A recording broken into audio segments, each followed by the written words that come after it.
బరువైన కమ్యూనికేషన్ ఉపగ్రహాల ప్రయోగంలో వెనుకబడి ఉన్న భారత అంతరిక్ష పరిశోధన సంస్థ ఇస్రోకు జిఎస్ఎల్వి D5 ప్రయోగం ఉత్సాహాన్నిచ్చిందని శాస్త్రవేత్తలు చెబుతున్నారు. పూర్తి స్వదేశీ పరిజ్ఞానంతో తయారైన క్రయోజెనిక్ ఇంజిన్తో చేసిన ఈ ప్రయోగం అపురూపమైనదని ఇస్రో శాటిలైట్ డైరెక్టర్ నాగేశ్వరరావు చెప్పారు. రానున్న రోజుల్లో మరింత బరువైన ఉపగ్రహాలను కక్షలో ప్రవేశపెట్టేందుకు ఈ ప్రయోగం నాంది అవుతుందంటున్న నాగేశ్వరరావుతో ఈటీవీ ముఖాముఖి.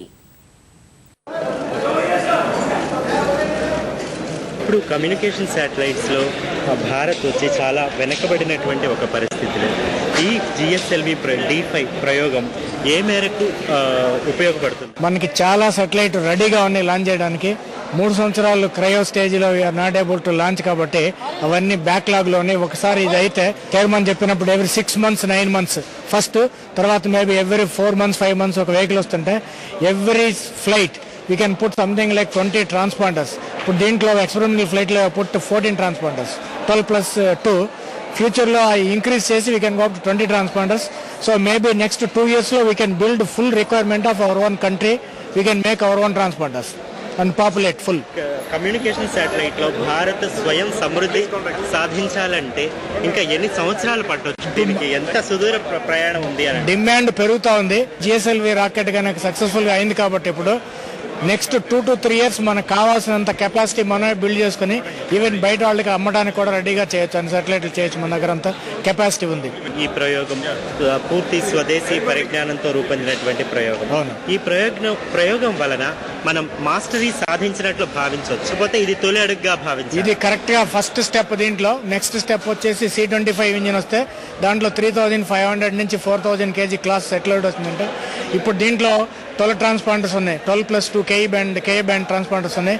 దాంట్లో we can go to 3 times higher, something like 70, 40, 50 transponders పెట్టచ్చు. Estimation our target is 2200 kgs. ఇది అయిపోయిన తర్వాత మార్క్ 3 వస్తే 3500 నుంచి 4000 kgs దాకా లాంచ్ చేయొచ్చు. కమ్యూనికేషన్ శాటిలైట్ లో ఫ్యూచర్ ప్లాన్స్ ఏమేమి ఉన్నాయి? కమ్యూనికేషన్ శాటిలైట్ అంటే ఇది మనకి కమ్యూనికేషన్ ట్రాన్స్పాండర్ అంటాం మేము. ట్రాన్స్పాండర్ ఇచ్చినప్పుడు ఇది అశోక్ లేలాండ్ కంపెనీ ఇచ్చినప్పుడు ఒక ట్రక్ లాంటిది. మీకు దాని మీద కావాలంటే వాటర్ ట్యాంక్ బిల్డ్ చేసుకోవచ్చు, బస్సు బిల్డ్ చేసుకోవచ్చు, ఏది కావాలంటే అది చేయొచ్చు. అలాగే మేము కెపాసిటీ ఇస్తాము. ఆ కెపాసిటీకి ఇప్పుడు మీరు ఇంతకుముందు మేము ఇన్సాట్ 2A చేసినప్పుడు ఒక ట్రాన్స్పాండర్లో ఒక టీవీ ఛానల్ వచ్చేది. ఇప్పుడు మేము ఇచ్చే DTH ఛానల్స్లో ఒక ట్రాన్స్పాండర్ 36 మెగాహెర్ట్జ్లో మీరు 15, 16 డిజిటల్ ఛానల్స్ వేసి కంప్రెషన్ వేసి ట్రాన్స్మిట్ చేస్తున్నారు. అలాగే ఫ్యూచర్లో మీకు టెక్నాలజీ ఇంప్రూవ్ అవుతుంది. దానికి ఇంప్రూవ్గా మేము ఇంక్రీజ్ ఇప్పుడు ఇంటర్నెట్ అవంతా through satellite we're going to give.